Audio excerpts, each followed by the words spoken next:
So first, this is the definition of cyberbullying, which is an intentional and repeated harm done through digital platforms such as social media, messaging apps, online games, or emails. It involves harassment, intimidation, or humiliation using technology. So what's important here is that the bullying being done through digital platforms, so that's why it's called cyberbullying. So there is also some types of cyberbullying. The first one is harassment. It means that sending hurtful or threatening messages repeatedly. And the next one is denigration. It means spreading false or damaging information online. And the third one is impersonation. It means pretending to be someone else to harm their reputation. And there's also outing and trickery. It means sharing private or sensitive information without consent. And then there's also exclusion. It means deliberately leaving someone out of online groups. And the last one is cyber stalking. It means persistent online harassment that causes fear or distress. Hello everyone, my name is Rahima Zahra and I will present to you about physiological and physical effects on cyberbullying. So, as we know that cyberbullying is a form of harassment that occurs through digital platforms such as social media, messaging apps, online games, or forums. Unlike traditional bullying, cyberbullying can happen anytime and spread quickly to a wide audience, making its impact especially harmful. The effects can be both physiological and physical, and they may have effects affect the victim in the short or long term. First, we will talk about the physiological effects on the victim. The first one, that the victim may have get anxiety and fear. Victims often feel constantly worried, tense, or unsafe, especially when using digital devices. The fear of receiving new hurtful messages can lead to hypervigilance. The second one is depression. Repeated humiliation, insult, or social exclusion can cause feeling of sadness, hopelessness, and worthlessness. In severe cases, this may lead to clinical depression. The third one is low self-esteem. Negative comments on public shaming can damage a person's self-image, making them doubt their abilities, appearance, and value. The fourth one is social withdrawals. Many victims isolated themselves from friends, family, or social activities to avoid further bullying, which can worsen loneliness. The fifth one is stress and emotional distress. Ongoing cyberbullying creates chronic stress that affect the emotional stability and coping ability. The last one is suicidal thoughts and self-harm. In extreme cases, prolonged cyberbullying can lead to self-harm or suicidal ideation, especially among adolescents. Next, we will talk about the physical effects to the victim. The first one is sleep disturbance. Anxiety and stress from cyberbullying often cause insomnia, nightmares, or poor sleep quality. The second one is headache and stomach problems. Psychological stress can manifest physically as frequent headache, stomachache, nausea, or digestive issues. The third one is fatigue and low energy.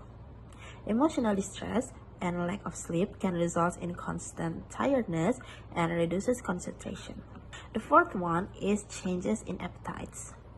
Victims might experience loss of appetite or overeating due to stress and emotional imbalance. The fifth one is weakened immune system. Chronic stress can lower immunity, making individuals more susceptible to illness. And the last one is muscle tension and body pain. Ongoing stress and anxiety caused by cyberbullying can lead to muscle tension, especially in the neck, shoulder, and back.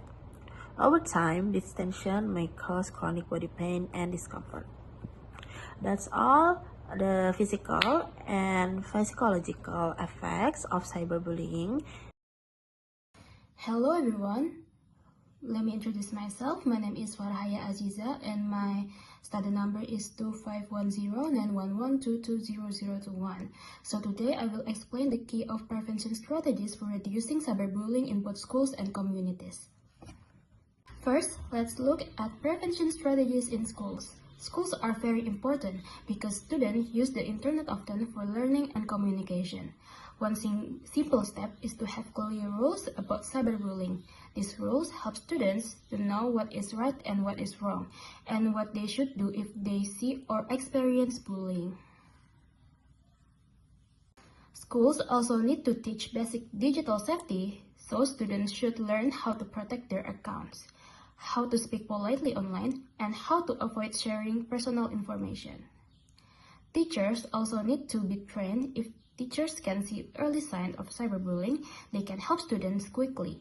Schools can also provide anonymous reporting, so students can report bullying without feeling scared. Next, prevention in communities. Communities can help by creating awareness campaigns to educate people about cyberbullying. Parents should learn about online safety so they can guide their children at home. Working together with local organizations and law enforcement can make responses more effective. Communities should also provide support services for victims, such as counseling, and most importantly, we must encourage positive and responsible online behavior for everyone. In conclusion, reducing cyberbullying requires cooperation between schools, families, and the whole community. By working together, we can create safer digital spaces for all students. Thank you. My name is Nasifa Zakia, and now I'm gonna continue about parents' role in cyberbullying prevention. First is to educate the children about safe and responsible online behavior. The second one is to set clear rules and boundaries for internet and social media use. Third one is to monitor online activity without violating the children's trust. Fourth one is to teach empathy, respect, and the impact of online action, so the child cannot do anything risk. The fifth one is to encourage open communication, so the children feel safe to reporting problem. And the last one is to be a positive role model for the children in responsible and respectful digital behavior. That's all for me. Thank you. Hello everyone, my name is Nabila Kia, and I will explain about effective intervention and support for victims. Before that, I will explain and tell you about intervention, what is intervention and what is victim support. Intervention is planned actions aimed at protecting, assessing, and promoting recovery for victims. And victim support is ongoing assistance addressing emotional, physical, legal, and social needs. And then, effective intervention and support for victims are: number one is effective support help victims recover from trauma and regain safety, dignity, and control over their lives. Then, immediate protection and a safe environment are essential to prevent further harm. Then, psychological support, such as counseling and trauma-informed care, help victims manage emotional distress. Then, practical assistance, including medical, legal, and social support, help victims rebuild independence. And the last is respecting victims' choice and providing long-term support, strengthen recovery and resilience. And that's an explanation about cyberbullying. Thanks for watching and goodbye!